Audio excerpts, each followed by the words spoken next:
Hi, I'm Brother Jake. So, remember how I made a video about how Mormons don't hate gay people at all? Well, it turns out that people still think that Mormons think that gay people are bad or evil, but I promise Mormons don't hate gay people. I swear. Now, the reason a lot of people might think that is because of some news articles that came out recently about how the church changed its policies about gay people and their kids in the official handbook of instructions, which is like an owner's manual for the priesthood leaders, like stake presidents or bishops or whatever. The first change was a modification of the list of things that count as apostasy,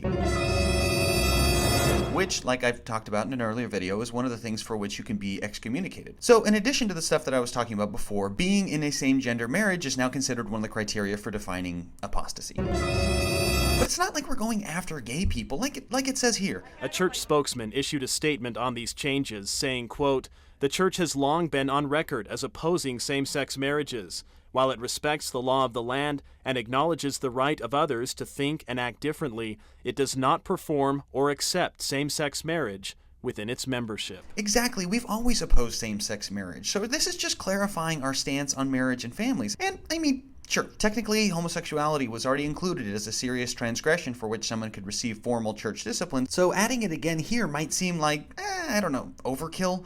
And yeah, that might seem a little strange when you look at the other things on the list, since they tend to focus on a central theme of protecting and maintaining the central beliefs of Mormonism, like that Mormonism is the one true church of God, and it's the only church with saving priesthood power and prophetic leadership. So I can see how by adding being in a same-gender marriage to the definition of apostasy, you might think that the church is signaling that being not gay is now one of the core tenets of the religion instead of just an incidental result of its doctrines on families and sexual purity. But like I said before, we're just clarifying our stance. Sometimes you gotta do that. I mean, seriously, when's the last time we let people know how we feel about gay marriage?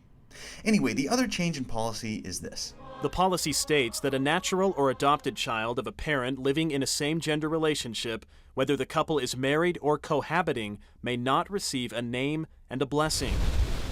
But the church goes further, saying children who live in a same-sex household may not be baptized. Only once a child is 18, no longer lives in that household, and specifically disavows the practice of same-gender cohabitation and marriage could that happen.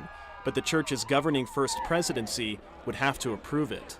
So, yeah, I can see how at this point some of you might be saying, but having a policy that prohibits children with a gay parent from being blessed or receiving ordinances until they're 18 will needlessly ostracize an already vulnerable population from their peers in the primary and youth programs. But that's crazy. I mean, it's not about ostracizing people. Just listen to this church apostle explain it. This policy originates out of that compassion. It originates from a desire to protect children in their innocence and in their minority years. We don't want a child to have to deal with issues that might arise where the parents feel one way and the expectations of the church are very different. Exactly. This policy is out of compassion. It's about love, really. And trust me, this guy knows what's up. He's got a gay brother. See, the policy protects these kids from situations where they learn things at church that conflict with what they learn at home. Well, it doesn't protect them from learning them, per se, because they're still welcome to come to church and learn the things that we teach. They just can't, be members or whatever. And yes, prohibiting the children of gay parents from being baptized under the pretense of protecting them from conflict between their home life and the teachings of the church might seem like a punitive double standard, since we allow the blessing and baptism and ordination of kids whose parents violate the tenets of Mormonism by drinking or smoking or doing drugs or living together without being married all the time without any issue whatsoever. And sure, the addition of this policy might seem to imply that homosexuality is some sort of ultra super mega sin, but it's not like those kids can never get those ordinances. Well, except for the baby blessing thing, that's pretty much off the table, but you don't need that one to be saved anyway, so whatever. And things like baptism are fine after they turn 18, right? There's time for that if when a child reaches majority, he or she feels like that's what they want. And they can make an informed and conscious decision about that. Nothing is lost to them in the end if that's the direction they want to go. And in the meantime, they're not placed in a position where there will be difficulties, challenges, conflicts that can injure their development in very tender years. Right, they're not barred forever. They can do all that stuff if they're up for it when they're adults. And in the meantime, we're protecting them in their tender early years by prohibiting them from joining God's one true church on earth and receiving the super awesome gift of the Holy Ghost like all the other kids, so that we don't interfere with their upbringing in a counterfeit family whose union is an abomination in the sight of God. Isn't that loving? We're actually helping them. We're trying to make sure these family relationships stay strong. I mean, up to a certain point. If the kids of gay parents want to get baptized at 18, they do have to move out of the gay parents' house and then specifically disavow their gay parents' gay lifestyle, which might put a bit of strain on the relationship, but we didn't make the rule that homosexuality was an ultra super mega sin. God did. So what are you going to do? And yeah, the disavowal thing kind of flies in the face of statements like this. So would supporting gay marriage threaten somebody's membership in the church if they went out, say, on Facebook or Twitter and actively advocated for it? Yeah, that's not an organized, effort to attack our effort or attack our functioning as a church, if you will. So members can hold those beliefs even though they're different from what you teach at the pulpit? Yes. Since it's hard to imagine how it's possible for an institution to simultaneously allow members to privately support the idea of gay marriage in general while requiring people to specifically disavow it in order to become members. But, disavowing stuff isn't that big a deal. People do it all the time. But we're getting lost in the weeds here. Those situations are mostly hypothetical anyway. Think about it. These are kids being raised by gay parents. They're not going to want their kids to be part of the church anyway, so it's all a technicality.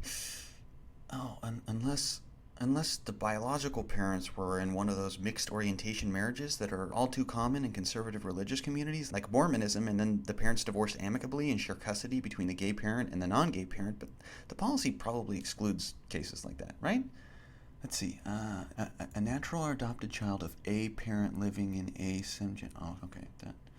Wait, here. A natural or adopted child of a parent living in a same gender relationship. Okay, no, hold on. Mission president, recommend missionary service for a child of a parent who has lived or is living in a same gender relationship.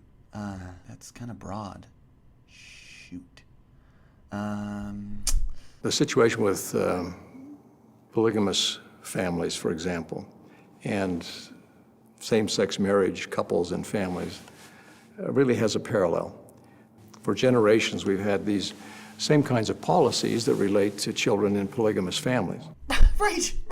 Right. The polygamy thing. This isn't new. We've already been doing this with kids from polygamous homes, and you didn't care. Where was all your outrage then? I mean, sure, responding to criticism for doing a supposedly bad thing by saying that we've already been doing it for a long time isn't exactly an airtight defense. And yes, the fact that we have had and will continue to have policies that place ostracizing restrictions on children because of their parents' behavior seems to violate our own second article of faith and that whole suffer the little ones thing that Jesus said. But you have to remember who's making the decisions here. God is leading the church through his prophets, and even though we haven't really heard anything from the current prophet about this particular policy, you gotta have faith that God won't let them lead the church astray. So even if this policy seems to go against your own moral compass and violate the church's own doctrine and cause harm to non-hypothetical real people in the real world right now in the present, you just need to be patient and rest assured that it's probably the right thing to do, even if it really seems like, it isn't.